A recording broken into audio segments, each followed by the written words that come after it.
Profesor Eduardo, compañeros, sean bienvenidos a la presentación de nuestro tema, el cual es Evaluación Psicológica Forense, la custodia de menores.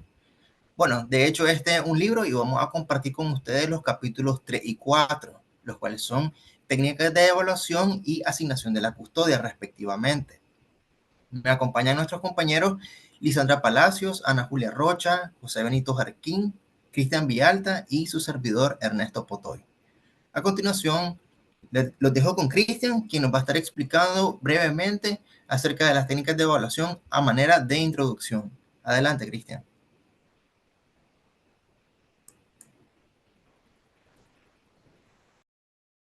Bueno, yo les estaré entonces hablando acerca de lo que son las técnicas de evaluación. Siguiente.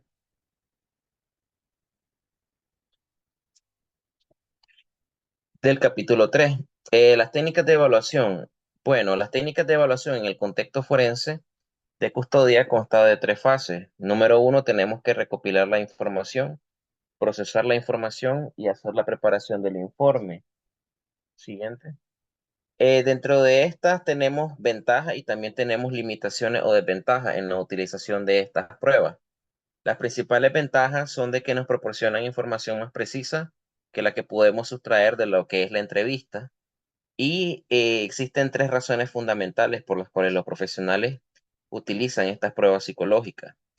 Número uno, se ha demostrado que son objetivas y eliminan sesgos de interpretaciones subjetivas o personales. Número dos, revelan una medición precisa a través de su sistema de puntuaciones y evitan las imprecisiones de las interpretaciones clínicas. Y número tres, la evaluación del estilo de respuesta es muy importante en este contexto forense porque permite también evaluar la posibilidad de engaño en los resultados encontrados. Y esto se va a ver más adelante. Una de esos ejemplos es con la prueba del MPI.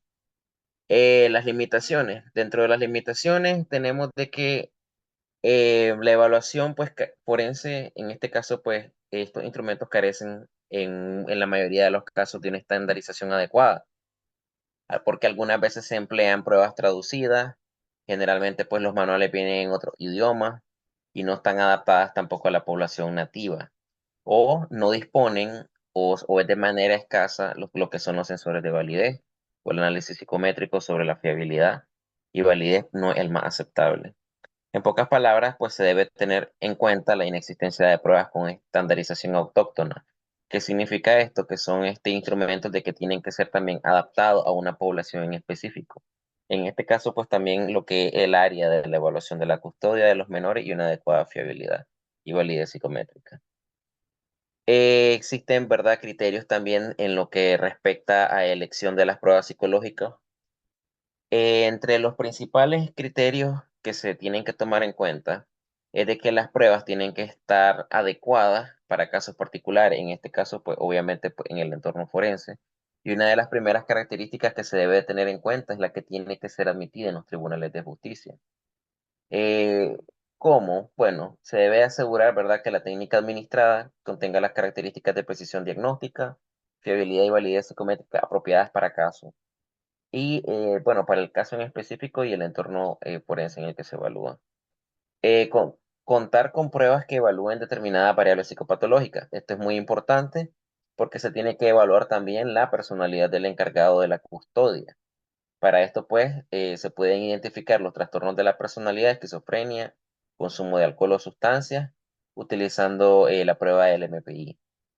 Al seleccionar también una prueba, el evaluador debe considerar los objetivos a evaluar y valorar las características de la prueba para poder determinar si es adecuada a estos objetivos y a esta población.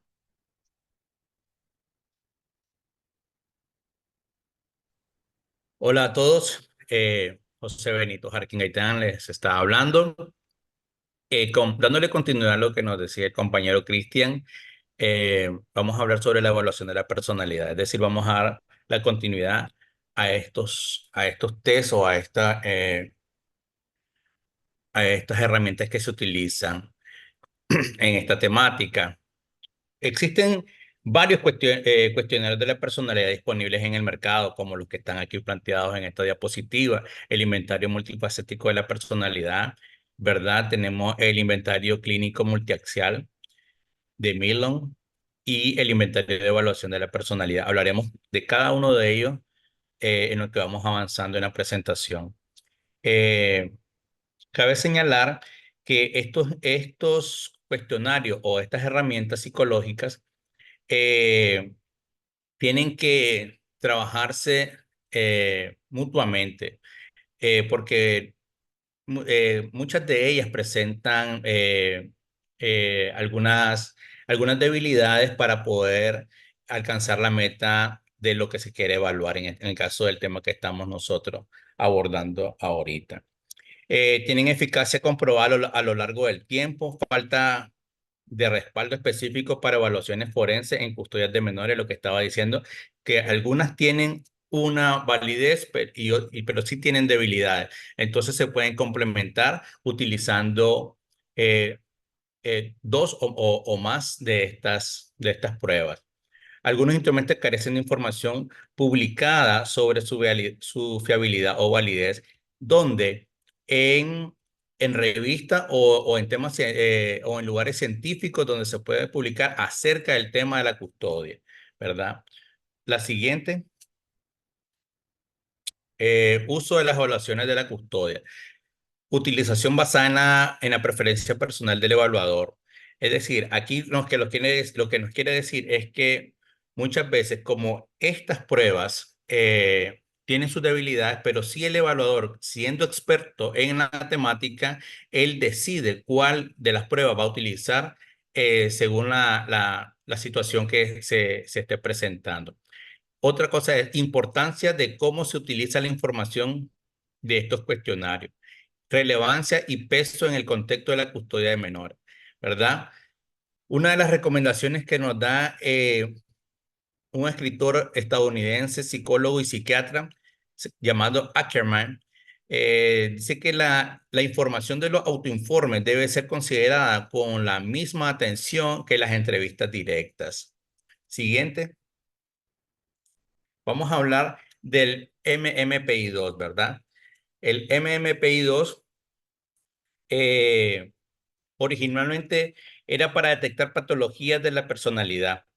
Sin embargo, es una herramienta muy utilizada en la evaluación de la custodia de menores. ¿Qué es lo que evalúa el MMPI-2 en esta cuestión de la custodia de menores? El apego emocional y comportamientos antisociales. También se destaca por sus propiedades psicométricas y facilidad de administración y corrección. Siguiente.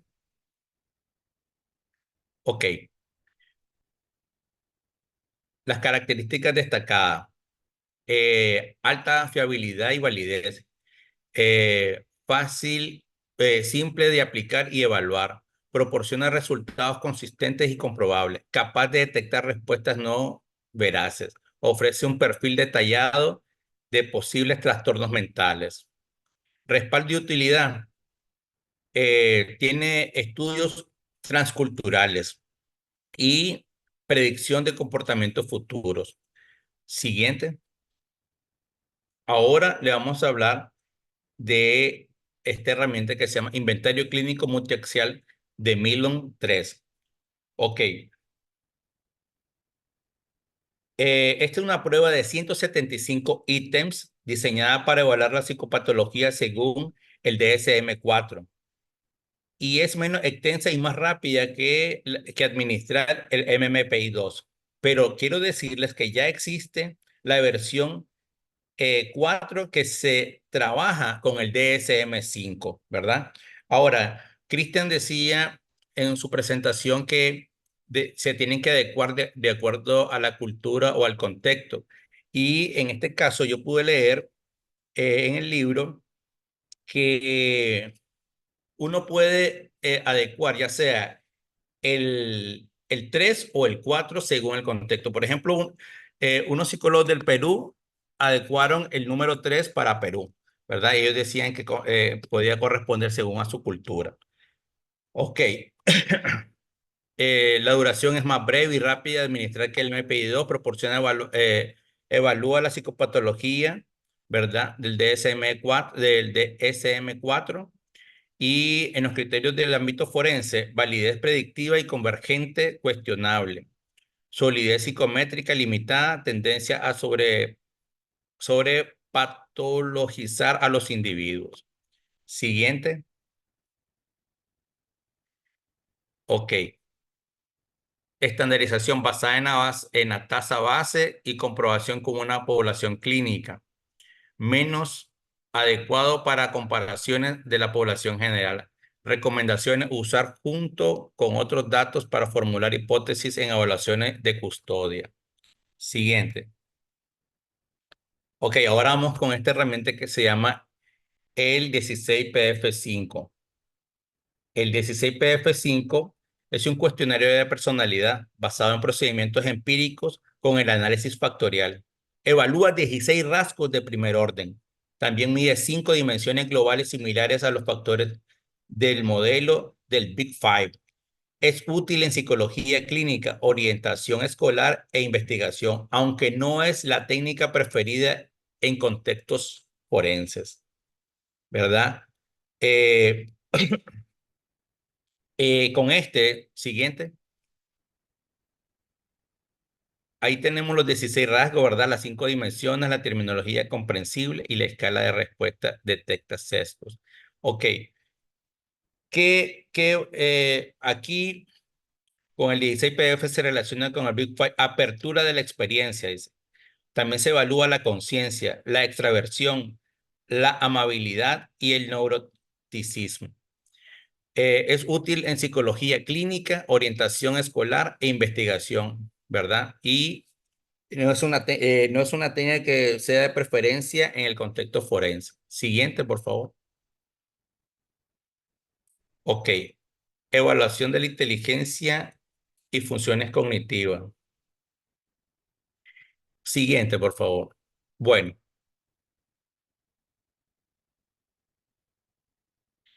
las evaluaciones cognitivas son muy importantes para determinar si un padre tiene las habilidades necesarias para el desarrollo del niño. Tenemos pruebas como la WISC-3, la WISC-4 y también tenemos tienen capacidades evaluadas. Las capacidades que se evalúan en este test son las verbales y las no verbales: resolución de problemas, comprensión verbal y organización perceptiva. ¿Cuáles son las limitaciones? Por ejemplo, la WAIS es altamente aceptada por su estandarización, pero su uso en contextos forenses es limitado. Siguiente. Y aquí tenemos qué es lo que evalúa cada una de estas pruebas, ¿verdad? La WISE-3 mide inteligencia global y habilidades verbales y no verbales en adultos. La WISE-4 evalúa inteligencia global en niños en edad escolar. La WPPSI-4 mide habilidades cognitivas en niños de 2 a 6 años. La KABC-2 evalúa capacidades cognitivas en niños preescolares. La MSCA mide habilidades cognitivas en niños preescolares. Siguiente. Ok. Ok, Esa es de Ana Julia, ¿verdad? sí, aquí entro yo. Buenas tardes, buenas noches muchachos, buenas noches profesor Eduardo, les saluda Ana Julia. Bueno, yo voy a estar hablando un poco sobre las pruebas proyectivas y evaluación específica de custodia. Siguiente, por favor.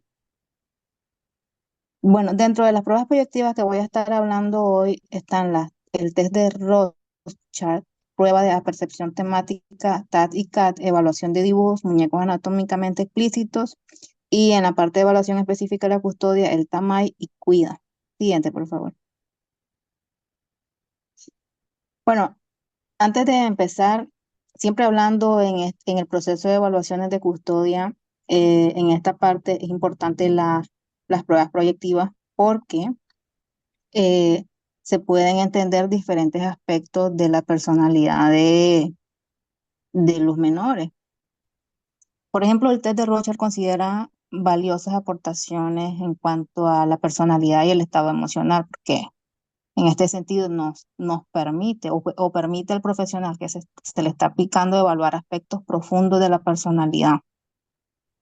Este test consta de 10 láminas o de manchas de tinta en la que la persona, el evaluador, se las presenta al evaluado y este debe dar una percepción de lo que ve. Es importante mencionar que en este test la, la, la experiencia del evaluador es fundamental, principalmente cuando estamos hablando en procesos legales. El psicólogo forense debe tener una preparación muy amplia en este aspecto. No cualquiera puede aplicar este test, tiene que tener bastantes estudios al respecto, bastantes estudios enfocados en este tipo de pruebas, por lo que la interpretación es muy delicada en el proceso legal. Siguiente, por favor. Ok, pero antes de detenerme un poquito en la prueba de percepción temática, quería hablar siempre del test de Rorschach. Este test nos ayuda o ayuda al profesional que lo va a aplicar a valorar trastornos de personalidad, ansiedad, depresión o tendencias agresivas.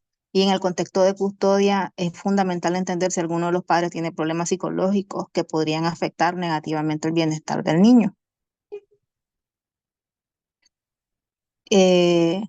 Bueno, y ahora hablando sobre la prueba de percepción temática, el TAT consiste en una serie de láminas en blanco y negro, 31 en total, en que el evaluado debe interpretar creando historia. Igual con el CAT, es una versión similar, pero diseñada para niños con imágenes acordes a su edad. Esta prueba del CAT y el TAT funcionan proponiéndoles a la persona evaluada o al menor que puedan narrar historias a través de las láminas que se les están proyectando.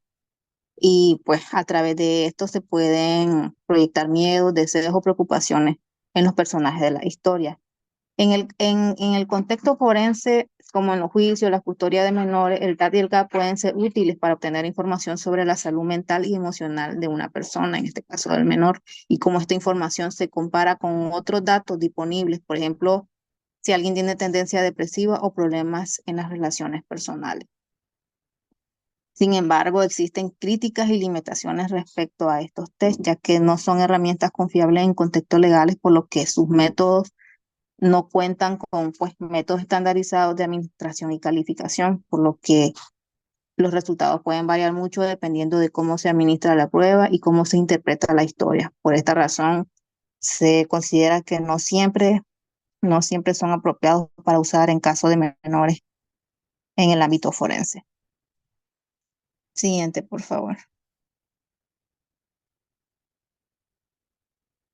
Siguiente.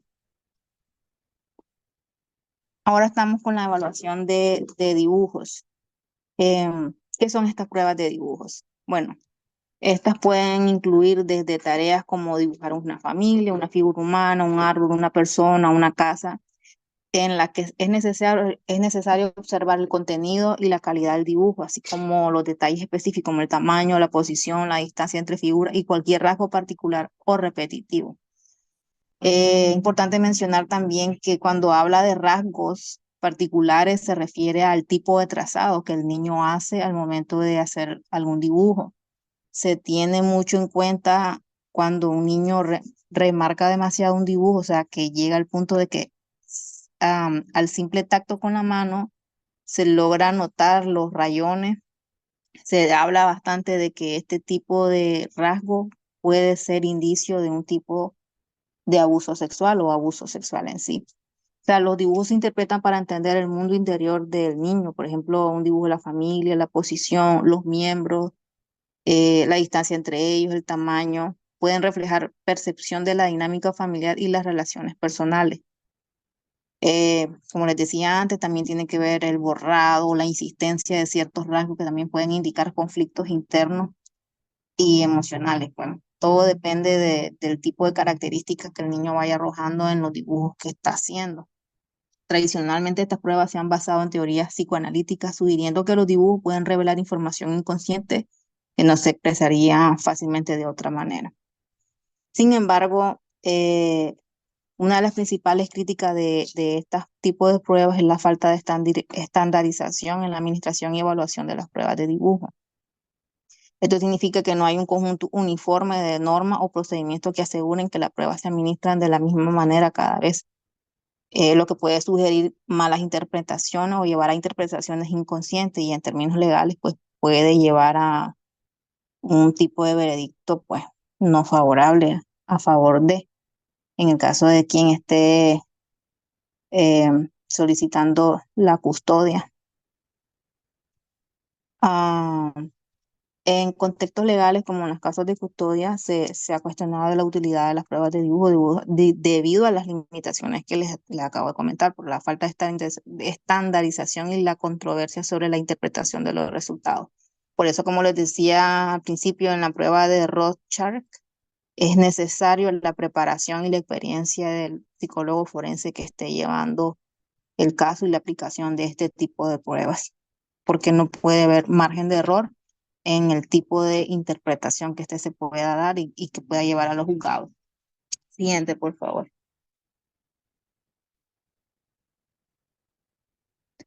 Siguiente.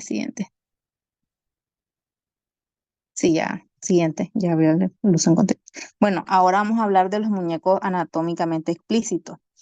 Es muy interesante este tipo de pruebas proyectivas porque los muñecos anatómicamente explícitos se está hablando de muñecos que vienen con características sexuales visibles como los genitales, el vello púbico, y se presenta generalmente en pares, representando figuras masculinas y femeninas.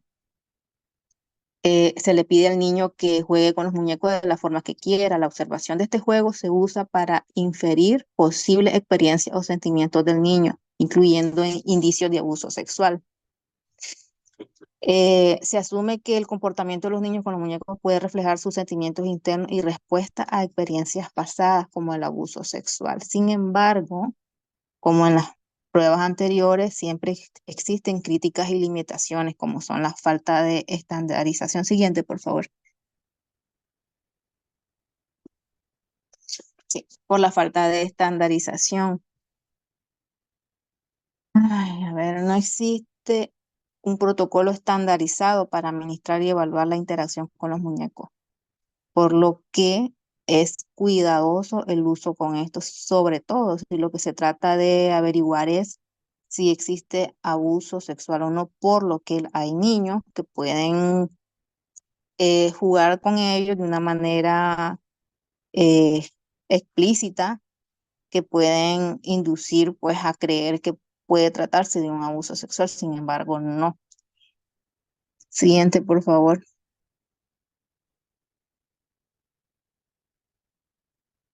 Bueno, por lo que le decía anteriormente, existen muchas controversias con respecto al uso de este tipo de pruebas proyectivas de los muñecos anatómicos por la falta de estandarización y posibles malas interpretaciones del comportamiento que el niño puede tener al estar manipulando este tipo de juegos. Es decir, pueden inducir a cualquier niño, incluso a uno que no ha sido abusado, a participar en juegos sexuales o a fantasear, lo cual puede confundir la interpretación de los resultados. Y esto en contextos forenses puede llegar a ser perjudicial debido a las limitaciones en el diagnóstico. Y es por lo tanto que a la raíz de estas preocupaciones del uso de los muñecos anatómicos explícitos en evaluaciones de custodia menores, ha disminuido significativamente, según el texto, ha pasado de un uso generalizado de 80-90% a un uso más limitado del 20%. Siguiente, por favor. Ahora, en las evaluaciones específicas de la custodia en el contexto forense, siguiente. Bueno, en este apartado del libro nos sugiere que existe un proceso complejo que requiere herramientas específicas para abordar preguntas jurídicas precisas. Tenemos, por ejemplo, el uso de pruebas estandarizadas en el contexto forense, tipo de pruebas para evaluación de custodia. Las pruebas de características evalúan aspectos generales de la psicología de los padres como la personalidad, la salud mental y luego aplican estos hallazgos a cuestiones de custodia. Pruebas específicas de custodia están diseñadas para abordar directamente las preguntas pertinentes a la custodia como la capacidad de la crianza o la relación del niño con cada uno de los padres. En este sentido, las pruebas para evaluación de custodia son específicas y se las vamos a mostrar a continuación. Siguiente, por favor. Entre ellas están, solo por mencionar algunas, el Breckling Perceptual, bueno, la voy a dejar que la vean ahí porque no sé cómo se dice en inglés, Perception of Relationship Test. Bueno, del que vamos a estar hablando es el Aspect. Siguiente, por favor. Bueno, el propósito del ASPEC es ayudar a decidir cuál de los padres es más adecuado para obtener la custodia de los hijos en disputas legales, en la que se van a evaluar la capacidad de crianza a través de 3 áreas principales, que son la observación, sensibilidad y cognitivo-emocional. Estas pruebas son específicas para saber cuál es el padre que pues tiene la tendencia o quién es más adecuado para tener la custodia del niño. En la observación podemos ver que evalúa la apariencia y autopresentación de los padres, la sociabilidad, relaciones sociales y familiares, en la cognitivo-emocional, la salud mental y madurez emocional. Siguiente, por favor.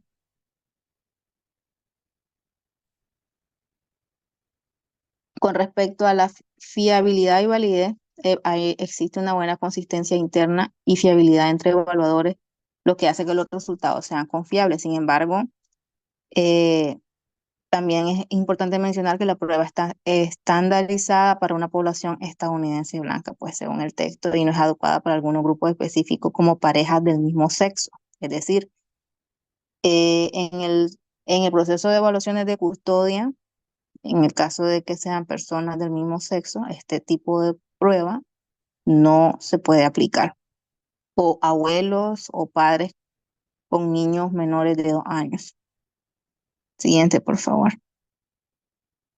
Tenemos también el análisis y, ¿cómo se llama? A ver, explicas TAMAI, autoevaluación multifactorial de adaptación infantil. Esta prueba es una herramienta psicológica utilizada para evaluar diversos aspectos de la adaptación de los niños y adolescentes, en la que se evalúan las siguientes características.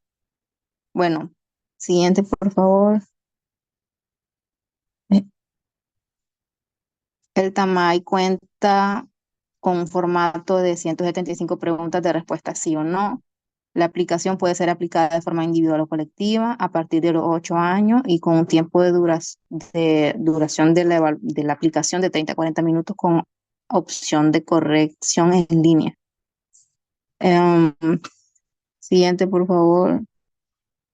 Los ámbitos de la evaluación son desde la inadaptación personal, que incluye problemas internos y emocionales del niño, inadaptación social, dificultades en la interacción con otras personas, inadaptación escolar, problemas en relaciones con el entorno académico e inadaptación familiar, problemas dentro del ambiente familiar. Siguiente, por favor. Bueno, también es importante mencionar que esta prueba dispone de índices psicométricos aceptables, lo que garantiza la fiabilidad y la validez de la prueba. Está adaptada y estandarizada, proporciona datos importantes sobre cómo se adapta un niño en diferentes contextos familiar, social, escolar, y pues es una herramienta valiosa para evaluar diversos aspectos de la adaptación infantil, principalmente cuando se está llevando a cabo un proceso de evaluación de custodia. Siguiente, por favor. Ahora tenemos el cuestionario para la evaluación de adoptantes, cuidadores y tutores y mediadores. CUIDA. El CUIDA es una herramienta psicológica diseñada para evaluar a adultos en roles de cuidado y custodia, como adoptantes, cuidadores y tutores. Dentro de las características generales de esta prueba tenemos que, pues, el nombre. Siguiente, por favor. Autores, publicidad, edad de aplicación, adultos, tiempo de aplicación. El objetivo principal de esta prueba es evaluar la idoneidad de adultos en roles de cuidado. Variables evaluadas desde las cualidades personales, que incluye apertura, asertividad, autoestima, empatía, equilibrio emocional, independencia, flexibilidad, etcétera. También tenemos, siguiente, por favor. Siguiente, por favor. Ok, estamos en el índice de validez. Pon el anterior, por favor, perdón. Disculpa. Ok, en esta parte también tenemos el índice de validez, deseabilidad social, índice de validez, índice de inconsistencia de respuestas, puntuaciones de segundo orden, cuidado responsable, cuidado efectivo, sensibilidad hacia los demás y agresividad. Respecto a las propiedades psicométricas de esta prueba, se han realizado ajustes para mejorar la fiabilidad y validez utilizando nuevas teorías psicométricas, teoría común de las pruebas. Es importante también mencionar que este tipo de pruebas está estandarizada. Siguiente, por favor. Bien, siguiendo con las evaluaciones para determinar la custodia de los menores, vamos a hablar de distintas pruebas que se pueden aplicar justamente para este fin. Algo que me pareció bastante interesante cuando estaba leyendo el texto es que se utilizan pruebas para entender cuál es la interacción o cómo interactúan los padres con los hijos y viceversa. Y existen pruebas precisamente para evaluar esto. Entonces, de primera instancia vamos a hablar un poco de cómo se da la evaluación de la interacción de los padres, cómo se perciben a sí mismos y a sus capacidades. Y justamente de eso es de lo que vamos a hablar ahorita. Bien.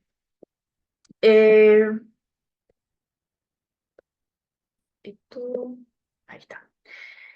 Este tipo de pruebas en el que se le preguntan a los padres acerca de sus propias capacidades busca determinar cuáles son las fortalezas y las debilidades que tienen los padres cuando crían a sus hijos, es decir, cómo ellos resuelven los conflictos, qué tanta práctica tienen para poder gestionar las necesidades emocionales, físicas, psicológicas de sus propios hijos, cómo gestionan su propio estrés incluso para poderse enfrentar a situaciones que requieren tomar decisiones rápidas en momentos críticos o bien ante situaciones que podrían descolocarlos emocionalmente a ellos mismos como padres. Entonces, para eso se utilizan distintos tipos de instrumentos, como los que tenemos en pantalla.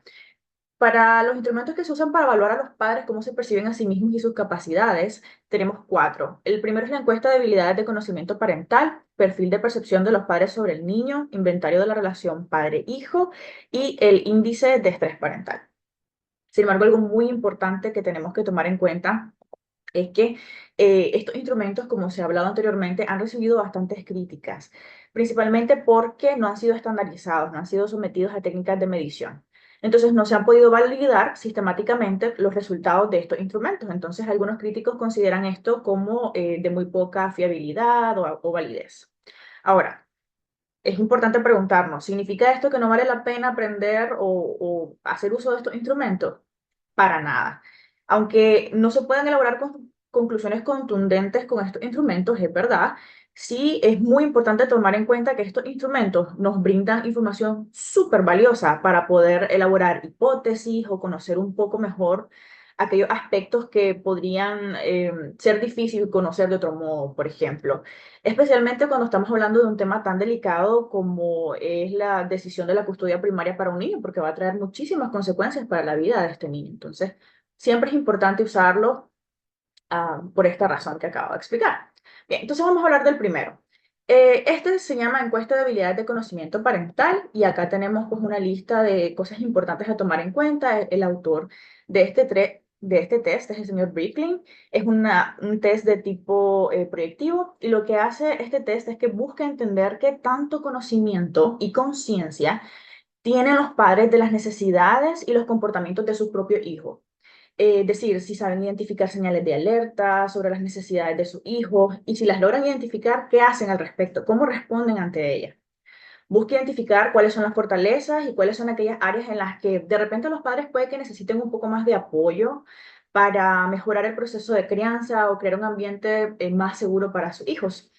Esta prueba específicamente pues tiene 18 escenarios hipotéticos Y estos escenarios, pues obviamente todos están relacionados a la crianza, se le plantean a los padres y entonces ellos tienen que explicar cómo responderían ante cada escenario. Entonces, de esta manera se puede más o menos, o el evaluador puede darse cuenta qué tan espontáneas o de repente directas o indirectas incluso son las respuestas de los padres y así pueden ver la capacidad que tienen estos padres de poder manejar situaciones cotidianas, desafiantes, cómo se autoevalúan ellos mismos y así que puedan tener pues una mejor visión, digamos, y confianza incluso de sus habilidades como padres. Esta ha sido una de las pruebas, pues como mencionaba anteriormente, sujeta a crítica, entonces su uso más recomendado es el de usarse como parte de una entrevista estructurada. Bien, moviéndonos un poco más hacia el segundo test. El segundo test se llama perfil de percepción de los padres, perdón, perfil de percepción de los padres sobre el niño. Entonces, esta prueba busca justamente evaluar las percepciones que tienen los padres sobre sus hijos. Cómo perciben los atributos positivos o negativos, los comportamientos de sus hijos, cómo perciben sus necesidades y ver si de repente existe algún sesgo en la forma en que los padres interpretan el comportamiento o las características que identifican sobre su hijo. Por ejemplo, un padre puede pensar que de repente un acto de independencia que muestra su hijo lo pueda tomar o percibir como un acto de rebeldía o como que le quiere llevar la contraria. O por el contrario, vayámonos al otro extremo, puede ser que un padre vea a su hijo golpeando a otro niño en el parque o dañando propiedad ajena y diga, no, esto es normal, eso hacen los niños, esto es normal.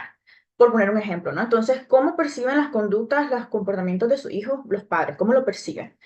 También pues busca ver qué tanto sabe el padre sobre su hijo, sobre su rutina diaria, de su higiene personal, sus relaciones interpersonales, su historial médico, cómo va en la escuela, a qué le tiene miedo, cómo se comunica su hijo, etcétera. Algo a tomar en cuenta es que igual que la prueba anterior, debido a que no está pues debidamente estandarizado, se recomienda usar este instrumento como parte de una entrevista estructurada. Bien, moviéndonos un poco hacia el siguiente test, estamos hablando del inventario de la relación padre-hijo y vea que los tests tienen los nombres como bastante explícitos.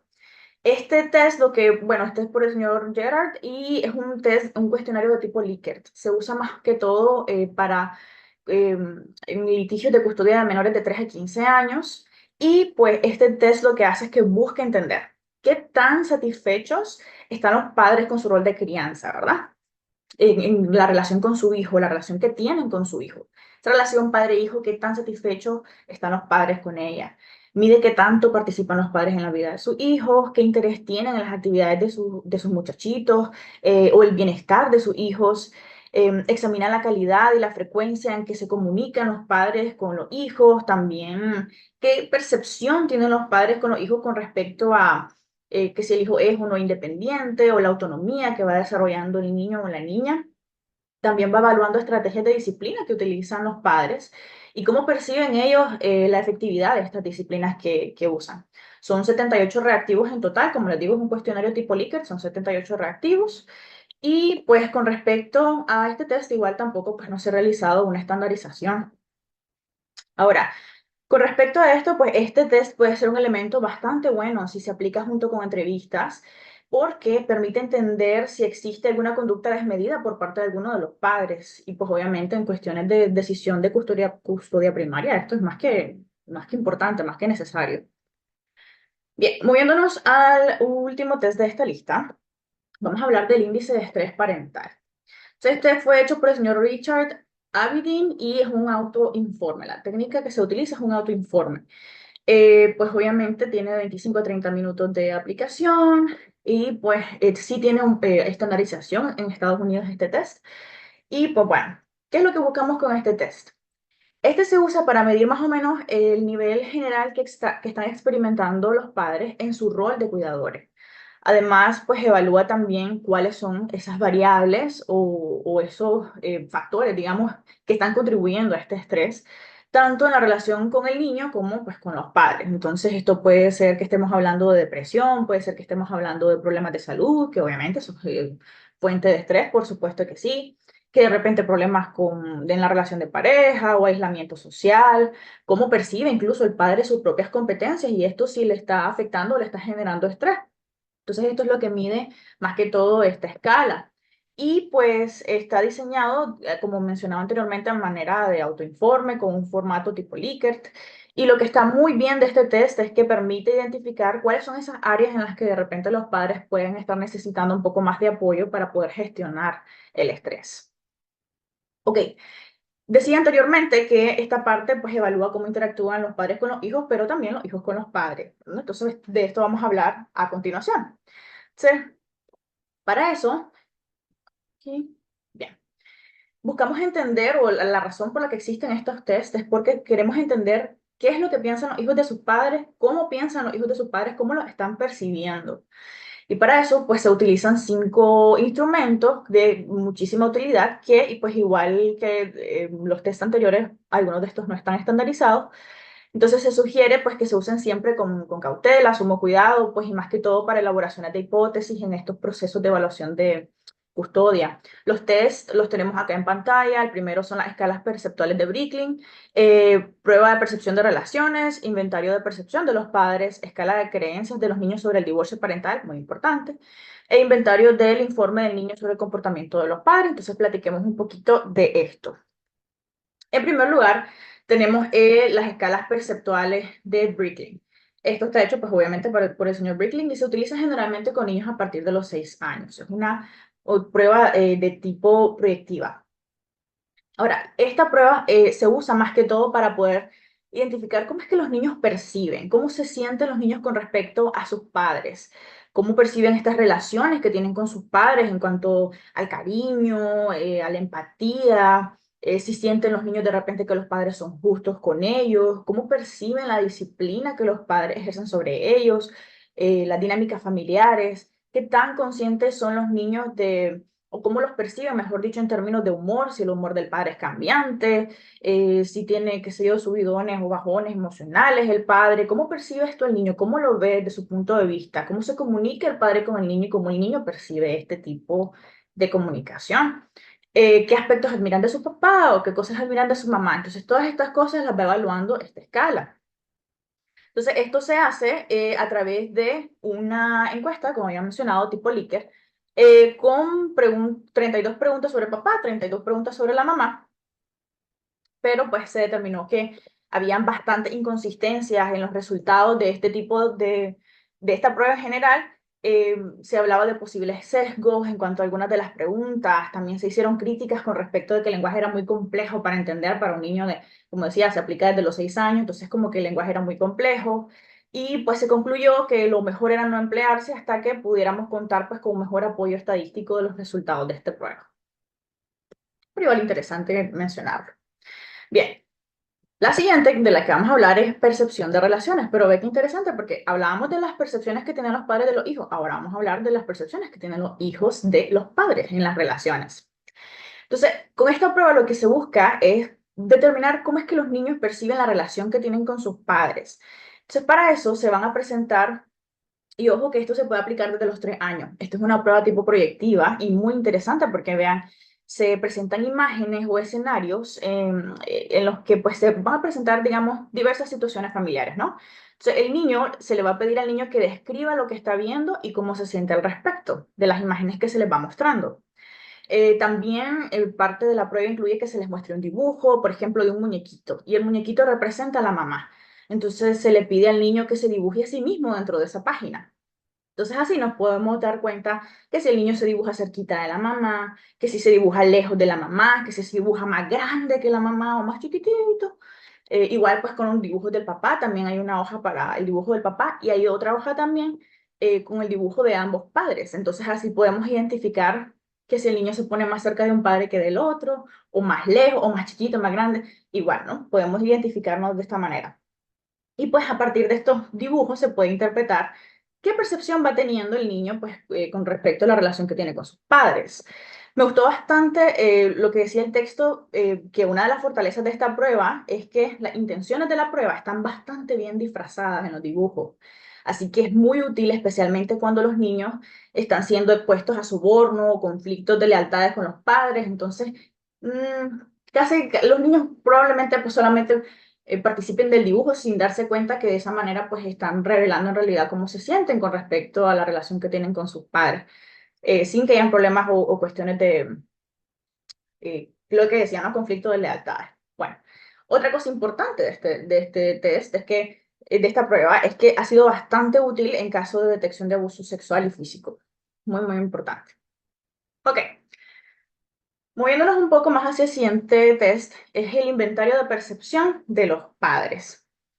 Esta es una encuesta tipo Likert que tiene también 18 reactivos y es bastante útil para determinar cómo es que los hijos perciben a sus padres en cuanto a las habilidades, las aptitudes de los padres, cómo se comportan los padres, cómo perciben el afecto que reciben de sus papás, el apoyo, la disciplina, la comunicación. Y pues también permite tener como una mejor idea de cómo estas percepciones pueden tener o podrían tener un impacto en la dinámica familiar.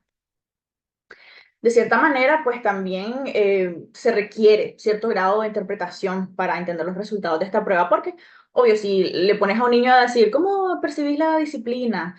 Probablemente, pues, puede ser que si hay un padre que sea el que aplica disciplina, puede ser pues que los niños lo perciban como desde una luz más negativa. Eh, entonces siempre tiene que hacerse como interpretación de los resultados en este aspecto. Ok. Siguiente es la escala de creencias de los niños sobre el divorcio. Muy importante porque estamos hablando de que se está haciendo una evaluación de custodia primaria, entonces obviamente es probable que los padres estén en este proceso. Muy importante. Bien, entonces, esta prueba lo que busca es que busca determinar cómo es que los niños están percibiendo este proceso, ¿no? Este proceso de divorcio. ¿Qué creencias van desarrollando los niños a medida que va avanzando el proceso? Por ejemplo, evaluar si existen creencias así tipo que si el niño se siente culpable o siente que es la culpa suya que los papás se estén divorciando, por ejemplo. También identifica aquellas áreas donde el niño puede estar experimentando conflictos internos relacionados al divorcio, por ejemplo, que si el niño se siente en conflicto de ahora a quién, cuál de los dos papás tiene que preferir, que si se tiene que ir con la mamá o con el papá, que si tiene que dejar de querer al papá si se va con la mamá o viceversa. Y pues en este aspecto pues tampoco hay estandarización para este test. Proporciona información, además esta prueba en específico, que puede ser bastante útil, especialmente para los terapeutas o los consejeros, de manera que pues, se puede entender un poco qué está sucediendo en la mente del niño o la niña. Se puedan desarrollar estrategias de intervención, apoyo adaptadas a las necesidades específicas del niño, ver cómo se está adaptando al proceso de divorcio, cómo lo está llevando, si se siente seguro y estable durante el proceso e incluso después del divorcio. Entonces, muy útil esta prueba durante este parte del proceso, ¿no? Bien. Y pues ahora vamos a hablar del inventario del informe del niño sobre el comportamiento de los padres.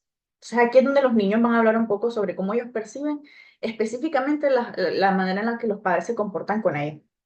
Entonces, ¿cómo es que perciben este comportamiento, estas actitudes de sus papás en torno a la disciplina, la autonomía, el control, amor, hostilidad? Entonces, ¿cuáles son las percepciones que tienen los hijos sobre cómo los disciplinan sus padres o qué restricciones les están poniendo? ¿Cómo es que ellos perciben el cariño o si perciben que son aceptados por parte de sus padres, si sienten que reciben autonomía y confianza o no? Y pues como decía acá, pues revisa, o mejor dicho, se basa en las dimensiones de aceptación versus rechazo, autonomía psicológica versus control psicológico, control firme versus control lax. Bien.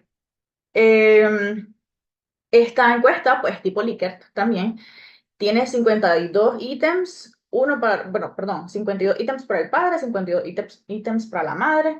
Y pues como decía anteriormente, buscamos entender cuál es la percepción que tienen los hijos sobre los padres para poder desarrollar, pues también que le permite al terapeuta poder desarrollar estrategias de intervención y apoyo y que se adapten estas estrategias a las necesidades específicas de los niños y pues cómo están percibiendo.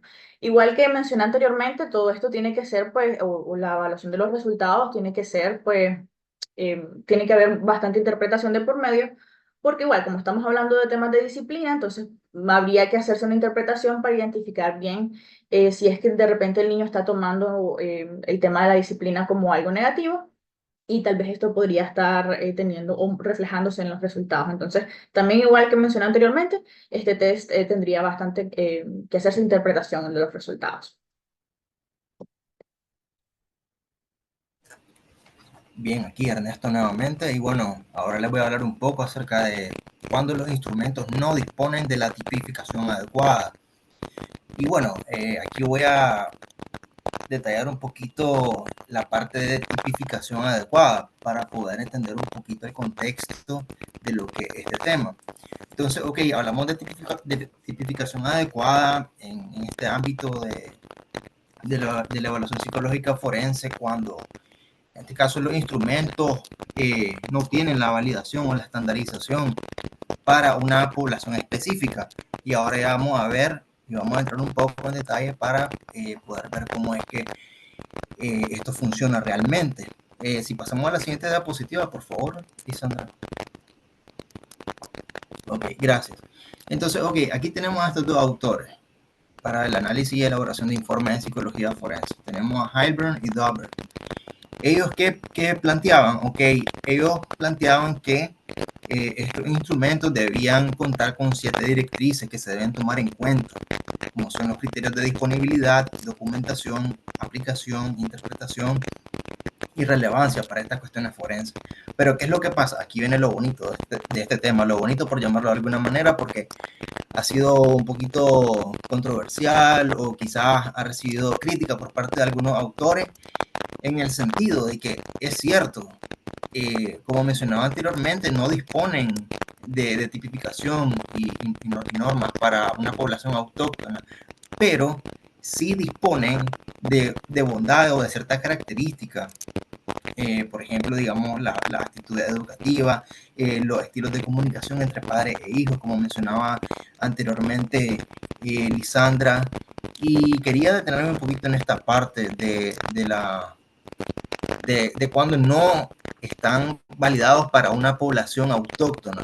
Entonces, por ejemplo, en este caso nos referimos que vamos a suponer o vamos a poner este ejemplo.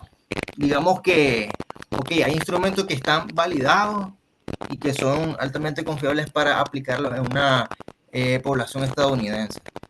Pero se quiere evaluar a una población mexicana, vamos a suponer. Pero ¿qué es lo que pasa? De que sabemos de que las dos culturas son diferentes, tanto la estadounidense como la mexicana. Entonces, ¿qué es lo que pasa?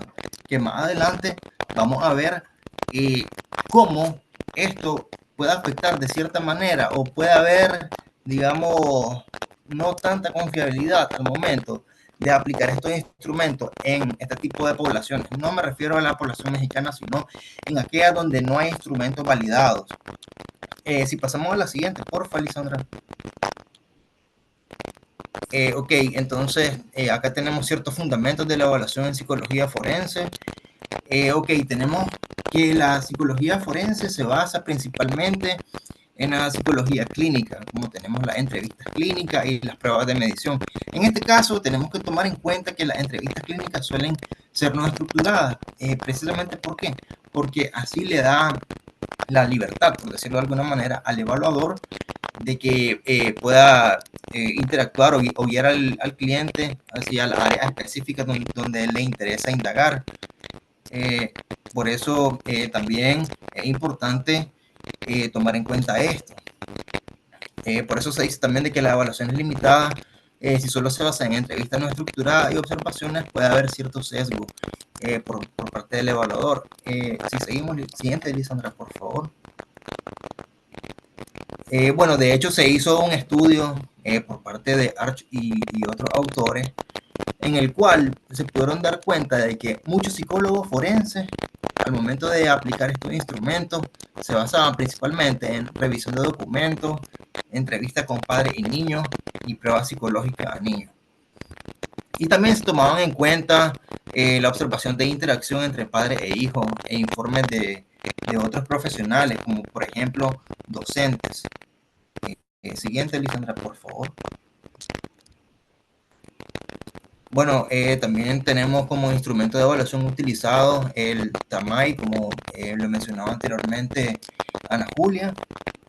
Y precisamente aquí está lo que les decía antes, de que Erickson, entre otros autores, han criticado mucho este tipo de instrumentos por la falta de fiabilidad y validez, específicamente porque se utiliza mucho lo que es el dibujo de la familia y este no cumple pues, con los estándares de fiabilidad y validez de las pruebas psicológicas, según la American Psychological Association.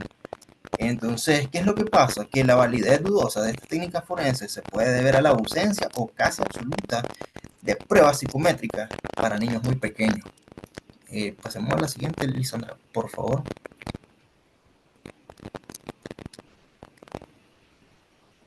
Ok, como mencionaba Benito, aquí retomamos un poco esta parte, era lo que les mencionaba anteriormente, de que vamos a ir como haciendo una recapitulación o teniendo breves pinceladas de lo que los compañeros han expuesto con anterioridad. Y bueno, tenemos el uso de 16PF5 para personalidad normal y MMPI2, como también el MCMI 3 para personalidad patológica. Y algo en lo que quiero detallar un poquito en esta parte es que se han hecho mayor uso de pruebas clínicas en adultos.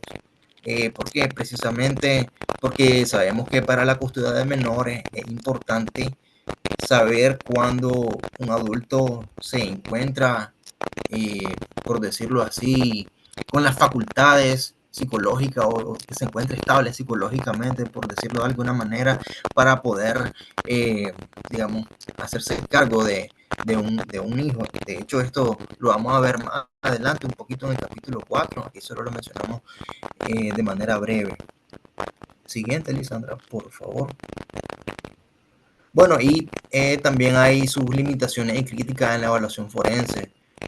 Como decíamos anteriormente, hay instrumentos forenses específicos que son casi inexistentes y que el uso de instrumentos clínicos, a pesar de limitaciones señaladas por expertos.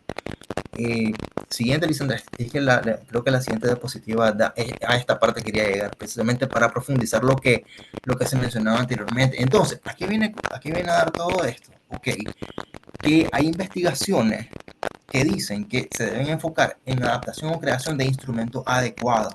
Se deben hacer investigaciones ad hoc. Este término, según estoy investigando, es que son investigaciones que se deben realizar en lugares específicos para crear instrumentos adecuados a las necesidades de esa población en específico y así poder utilizar instrumentos que estén validados y que tengan fiabilidad en esa población específicamente.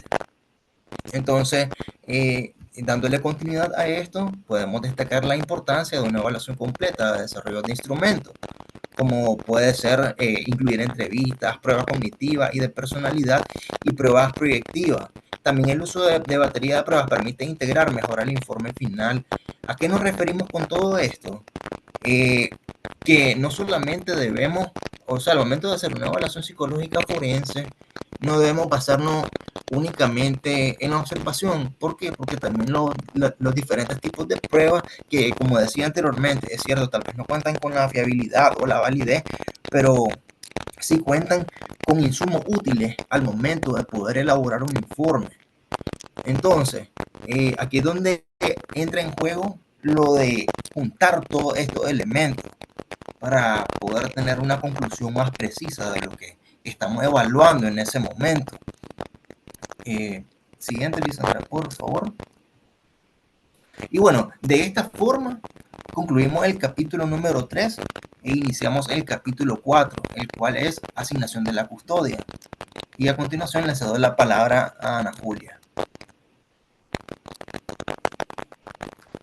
Ok, ahora esta es una parte muy importante de nuestra exposición y es lo de la asignación de la custodia. Bueno, se dice que en la asignación de la custodia el objetivo es determinar cuál de los padres o ambos conjuntamente pueden proporcionar los mejores cuidados y atenciones y equilibrio psicológico al niño, siempre teniendo en cuenta el mejor interés del menor.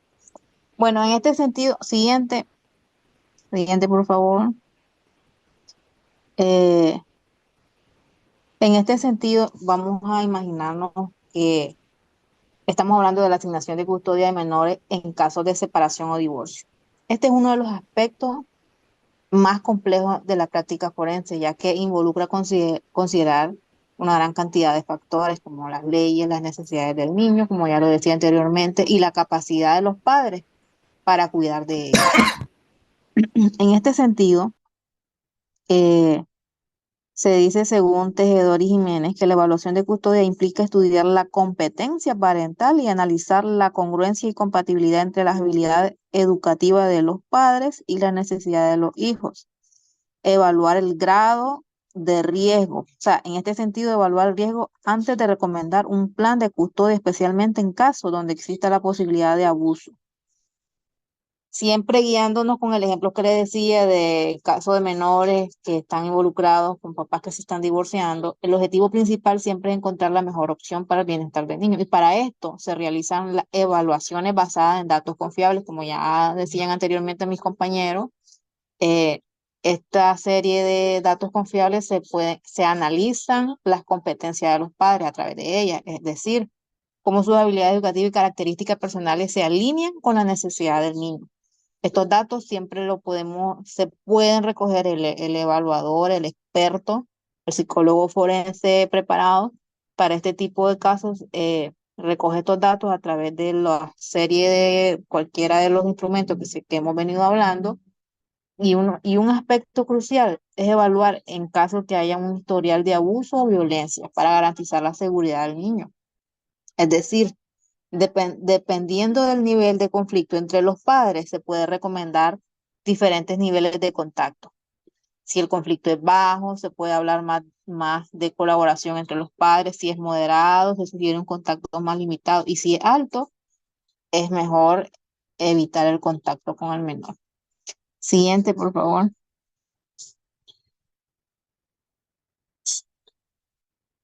Bueno, como ya lo decía anteriormente, se van a evaluar desde la conflictividad de la baja, moderada hasta alta, siempre teniendo en cuenta quién, quién de los padres puede asegurar que el niño pues reciba el mejor cuidado posible mientras se maneja cuidadosamente la relación entre los padres para evitar mayores problemas.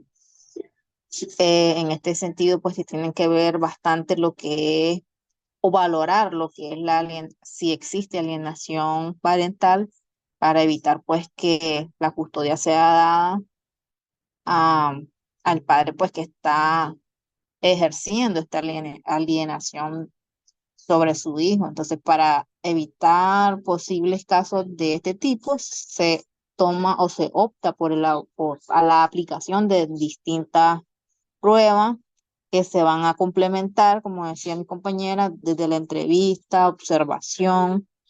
Siguiente, por favor.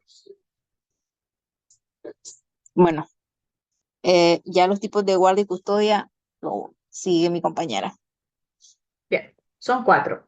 La primera es la exclusiva, que es cuando uno de los padres tiene la patria potestad en las cuestiones diarias o inmediatas. Hay un régimen de visitas y como una comunicación para el otro padre, y pues este también participa en toma de decisiones generales. El segundo tipo es la partida. No es la más recomendada para nada. Y esto es porque en estos casos, pues los hijos se dividen entre los padres. Entonces, esto significa que se separan los hermanos. Se usa este tipo de custodia en situaciones bastante específicas, como por ejemplo cuando hay casos gravísimos de hostilidad entre hermanos, o de repente cuando el número de los hijos es tal que uno solo de los padres no puede hacerse cargo de todos. Entonces, esto, pues lo ideal en este tipo de casos, este tipo de custodia, es que los padres vivan cerca para que no se rompan completamente los lazos familiares. El tercer tipo es la repartida, en la que pues, los hijos se alternan periodos de convivencia con cada padre. Por ejemplo, el periodo de clase está con un padre y pues en los periodos de vacaciones está con otro, por ejemplo. Entonces, esto es bastante útil cuando los padres viven muy lejos o viven muy cerca. Entonces, cualquiera de estos dos escenarios funciona muy bien la repartida. Y la conjunta, que es como la ideal, y es cuando pues los dos papás o ambos padres se comparten el cuidado y la toma de decisiones de todo lo relacionado con sus hijos. Esto es muy bueno porque le genera a los niños una percepción de que pues, son cuidados, son amados por ambos padres, tienen acceso físico a sus dos papás, a mamá y papá, o papá y papá, lo que sea, mamá y mamá. en cualquier momento y no hay conflicto de lealtades específicamente con eso, ¿verdad? Entonces los niños no sienten como que tienen que querer a uno o al otro, o no pueden querer más a uno o al otro, etcétera. Como decía, este tipo de relación es ideal porque hace sentir a los hijos que son parte importante de la familia, y lo cual es muy necesario para su identidad, su autoestima, su desarrollo integral. Entonces, esto es algo muy importante a tomar en cuenta. Y pues como hemos mencionado anteriormente, la decisión del tipo de custodia que se va a hacer con los niños jamás tiene cero que ver con los padres y que si ahora tiene pareja nueva o que si no, cero que ver con los padres o que estén más cómodos, nada. Todo que ver con el bienestar del niño. Eso es lo único que importa a la hora de la decisión de la custodia. Se va a elegir siempre lo que sea el mejor interés para el niño. Los niños no son, perdón, son personas, no son objetos manipulables o intercambiables. Por tanto, que lo ideal es que los progenitores hagan a un lado, o mejor dicho, separen su rol de conyugal con su rol parental y no los revuelvan, ¿verdad? No, no hagan a los niños tener que sentirse en medio de la situación.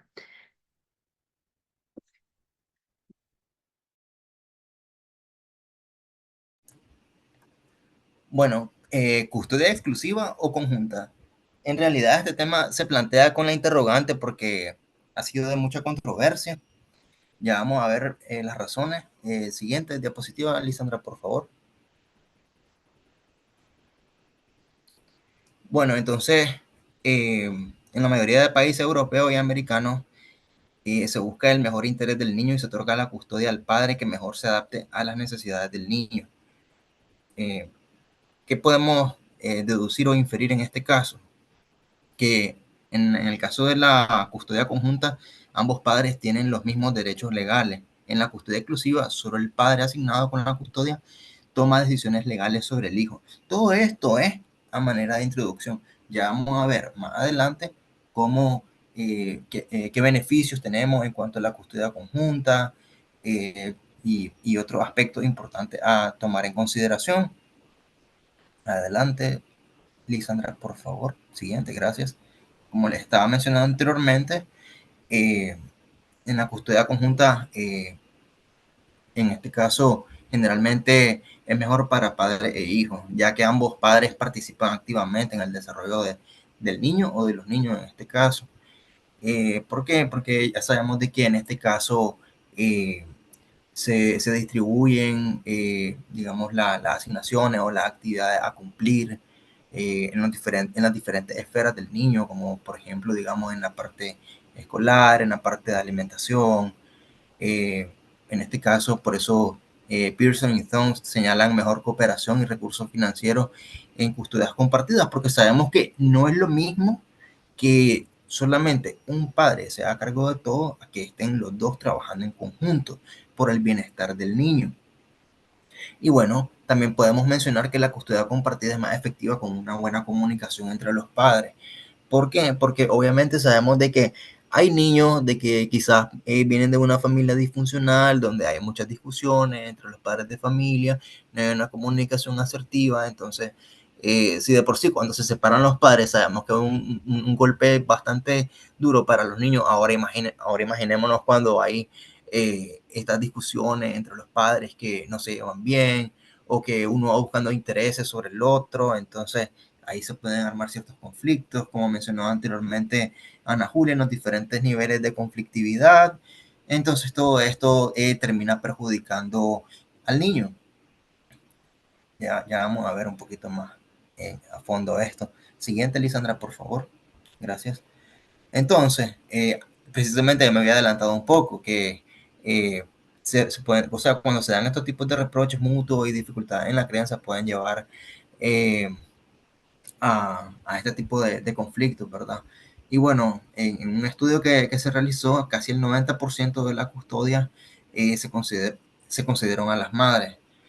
Por otro lado, Arch y otros autores encontraron que la custodia exclusiva, con derechos de visita amplios para el padre no custodio, es preferida en España, pero no solamente en España, sino en otros países europeos. Y como mencionábamos anteriormente, puede que se dé en ciertos casos específicos de países americanos, o sea, o del continente de América. Sigamos, por favor. Bien, entonces, ¿qué es lo que pasa? Que hay discrepancias en preferencias de custodia. Por ejemplo, la población general en España prefiere la custodia compartida en un 95%. Arch y otros autores atribuyen esta discrepancia a la falta de experiencia en España y a factores de responsabilidad y estabilidad emocional, precisamente por lo que mencionábamos anteriormente, o sea, que por ejemplo cuando un padre de familia o una madre en este caso se distribuyen la custodia, puede que no tengan la misma responsabilidad que si la tienen cuando hay una custodia compartida, porque volvemos a lo mismo, de que no es lo mismo que dos personas se hagan cargo de un niño a que solamente una persona se haga cargo de este niño o de estos niños, en el dado caso que sean más de uno. Siguiente, Lisandra, porfa. Entonces, ok, vamos a continuar explorando ciertos beneficios de la custodia conjunta, y es que es más beneficiosa para el ajuste del niño a cualquier edad en comparación con la custodia exclusiva. Aquí no me voy a detener mucho porque es algo que ya he venido abordando a lo largo de este apartado, y que también hallaron mejor adaptación en niños con custodia conjunta. Siguiente, por favor. Bien, entonces ya vimos la parte de los padres, ahora de los padres con los niños. Ahora vamos a ver los criterios de los jueces para la custodia. Tenemos que hay factores para asignar custodia conjunta, tales como la capacidad de cooperación de los padres, la proximidad geográfica y aceptación de la custodia compartida. En este caso, ¿por qué es importante tomar en cuenta todos estos elementos? Porque sabemos que, por ejemplo, digamos, contextualizándolo aquí en Nicaragua, por ejemplo, no es lo mismo que al momento de que se dé una custodia compartida, el papá del niño esté aquí en Managua, por ejemplo, y la mamá esté en León. Sabemos de que al estar lejos en cuanto a ubicación geográfica puede ser o pueden haber inconvenientes al momento de que la mamá quiera venir a ver al hijo o que el hijo quiera ir a visitar a su mamá, precisamente por eso, pues por el aspecto geográfico. Entonces, en este sentido hay razones para negar la custodia conjunta, como por ejemplo el maltrato, puede ser el maltrato físico, psicológico, verbal, por parte de uno de los padres de familia, la falta de cooperación y el consumo de sustancias. Por ejemplo, sabemos que no es lo mismo que un niño quede a cargo de su papá, que es sano, a que esté involucrado en el consumo de sustancias alcohólicas o de estupefacientes. Siguiente, por favor. Bueno, entonces aquí es donde viene ciertas condiciones para considerar la custodia conjunta o la custodia compartida, como por ejemplo el grado de conflictividad familiar mínimo y capacidad de cooperación entre los padres, como ya lo abordábamos anteriormente, las buenas habilidades para la crianza y consideración de las características del niño, y también las condiciones de los hogares para evitar problemas, como mencionábamos anteriormente, la proximidad, rutinas similares y aquí un factor importante, nuevamente retomamos el tema de la comunicación entre los padres de familia, que es un factor muy importante a tomar en cuenta. Siguiente, por favor. Bueno, también tenemos estos otros criterios, como son la capacidad de los padres para asumir responsabilidades de crianza. Es importante que ambos muestren este deseo de cooperación, de la comunicación en la crianza, de que ambos estén comprometidos realmente a que si ambos se van a hacer cargo de este niño, ok, asumir la responsabilidad de que esto conlleva, no de que solo un padre de familia va a poner el 40% de esfuerzo, por ejemplo, y el otro padre de familia un 60%. O sea, no, debe haber una balanza, un equilibrio para que las cosas se puedan dar de manera satisfactoria. Por otro lado, tenemos que, y esto es algo que me llamó mucho la atención, es que la movilidad de los niños no debe perturbar su situación escolar.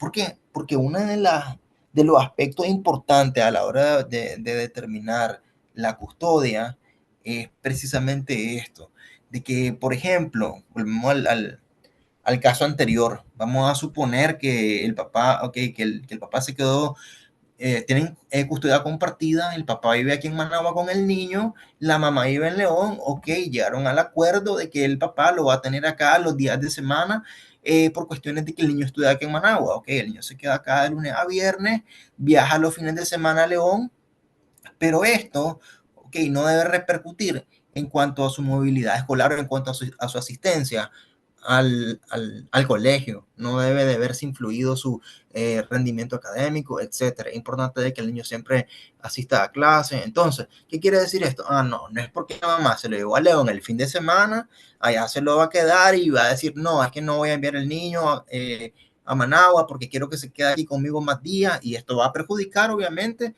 en su asistencia escolar, en su rendimiento académico. Entonces, precisamente esto es algo que se debe dejar bien claro, que el niño no se debe ver afectado en su asistencia al colegio. Siguiente, por favor.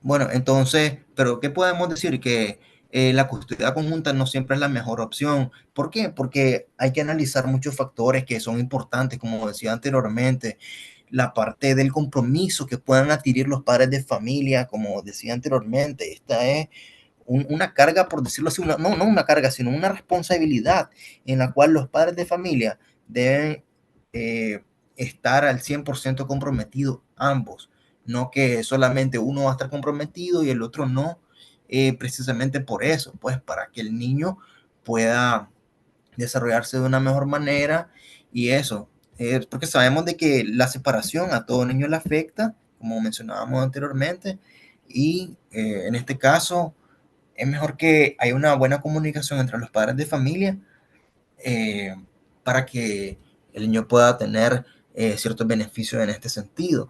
¿Por qué? ¿Qué es lo que pasa? Puede pasar lo contrario. Puede ser de que, como está reflejado en la diapositiva, que la custodia conjunta no sea la mejor opción. ¿Por qué?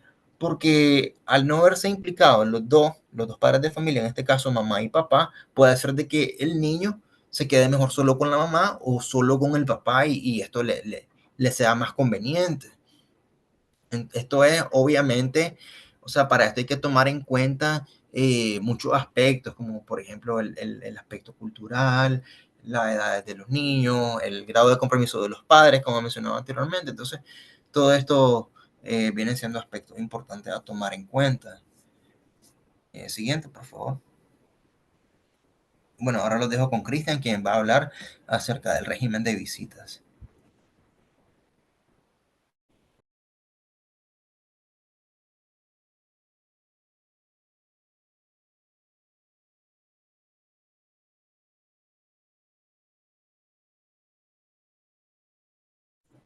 Cristian, creo que tenés el micrófono apagado. Sí, bueno, les voy a hablar acerca del régimen de visita. No existe realmente un régimen de visita ideal, sino que el más idóneo será aquel que cubra las necesidades asistenciales, así como también pues las educacionales, emocionales y sociales del niño, porque pues este es el que necesita la protección de sus padres. El derecho de visitas es un derecho del niño a relacionarse con sus padres. Esto del régimen de visita se tiene que tener muy en cuenta, establecer un programa de visita, pero esto va a depender mucho de la edad del niño y de eso pues vamos a hablar más adelante. Siguiente, Lisandro. Siempre y cuando las circunstancias favorezcan una vida entre hijo y padre no custodio, las variables que se van a tener en cuenta en este caso es establecer un programa de visitas que guarde relación con la etapa evolutiva en la que se encuentra el niño. En este caso, pues, como ya mencionaba con anterioridad, la edad del infante. Vamos a desglosarlo por edades para tener muy en cuenta las características que debe de tener el niño y también de acuerdo a las necesidades, digamos, de la frecuencia de la visita. Siguiente, Lisandra. Se tiene bueno, inicialmente en la etapa de los niños del 0 a 2 años, el mundo de ellos, pues, es la familia en su totalidad. Sus habitantes son sus padres, quienes les ofrecen un amplio repertorio de estímulos estructurados. Desde el nacimiento hasta los 6 meses se recomienda, de hecho, un patrón de visita frecuente y predecible. Esto significa de que las visitas se recomiendan de ser posible diarias. A partir del primer año, mayor maduración locomotora, intelectual y verbal, y el niño pues, adquiere mayor autonomía. Es posible plantearse la posibilidad de pernoctar una noche en el domicilio del padre no custodio Luego crear un espacio apropiado que le reduzca la sensación de extrañamiento. Entre los niños de 3 a 5 años se establecen dos subsistemas, en este caso la relación padre e hijo, serán menos permisivas al exigirse conducta adecuada a la edad. Las visitas le proporcionan intercambio afectivo, un modelo de identificación y orientación, y en este caso ya a esta edad, pues es aconsejable que los contactos no se distancien más allá de una semana. Siguiente, Lisandro. Bueno, vamos con los niños de 6 hacia los 11 años. En este caso, pues hay que ver el nivel de desarrollo. La capacidad locomotora se ha desarrollado por completo. La lingüística es paralela a la evolución del pensamiento. El niño necesita del padre no custodio para que le proporcione afecto, patrones de conducta, un modelo de orientación y dado pues que su entorno se amplía a otro grupo e instituciones, se aconseja que las visitas no se distancien más allá de los 15 días. Siguiente, Lisandro. Bueno, de ya en esta etapa de los 12 a los 18 años, pues ya la cosa cambia un poquito más porque ya esta etapa evolutiva logran mayor dependencia del seno de la familia, se desarrollan sus propios criterios, se desarrolla lo que es la identidad personal, mucho la personalidad también, los valores y los patrones de conducta. Bueno, también el desarrollo sexual que pues hacer también un hincapié en eso. Contribuye a que a que se perciban, perdón, como independencia y similares a los adultos. ¿Qué quiere decir? El adolescente en esta etapa carece de conocimientos y experiencias de los mayores, su mayoría, quienes adquieren un papel fundamental en la orientación. Por eso es importante que ambos negocien los tiempos y condiciones de los encuentros. En este caso no hay como una frecuencia en sí, pero sí eh, se puede sugerir como recomendación que por lo menos sea una vez cada 15 días o puede ser también una vez al mes. Y la frecuencia de visitas podría ser quizás no en persona, pero también se puede utilizar bajo una llamada o videollamada, ya que por la edad pues del adolescente en este caso pues consta con algún aparato electrónico, ya sea una computadora o un celular. Siguiente, Liz. Bueno, los dejo con mi compañero Benito en esta parte.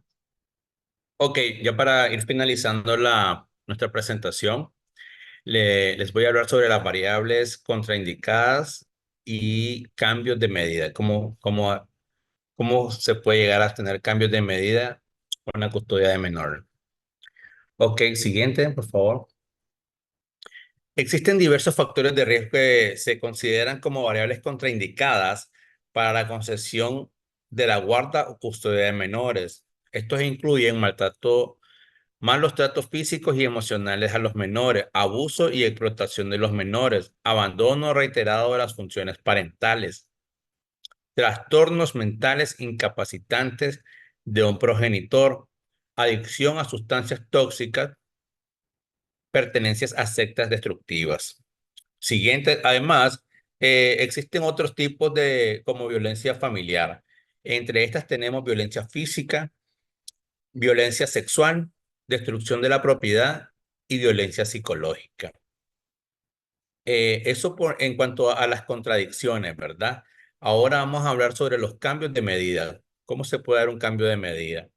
Ok, cuando se solicita un cambio de medida, en las medidas de custodia se debe demostrar un cambio sustancial de las circunstancias que afectan a los niños, ya que los padres no pueden litigar nuevamente a menos que existan estos cambios sustanciales de las circunstancias, ¿verdad? ¿Cuáles son estos cambios? Bueno, que en la edad del niño, en la edad y desarrollo del niño, los niños más jóvenes suelen verse más afectados. Distancias geográficas. Mayor distancia dificulta la relación, a mayor distancia dificulta la relación con el padre no trasladado. Relación con el padre no custodio. Una relación cercana puede romperse. Conflictividad parental. Más conflicto puede aumentar el riesgo. Temperamento del niño. Los niños con dificultades para adaptarse enfrentan más problemas. Recursos familiares y sociales. Pérdida de la familia extensa. Amigos y recursos. ¿Verdad? Recomendaciones para evaluadores: considerar estos factores y conocer los requisitos legales pertinentes. Bueno, por aquí vamos terminando nuestra presentación. Lo dejo con nuestro compañero Potoy.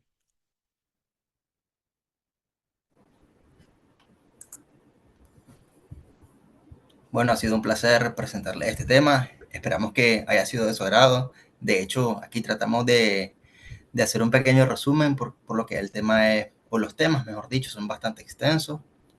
Bueno, hasta en una próxima ocasión. Que estén bien. Bye, buenas noches. Buenas noches.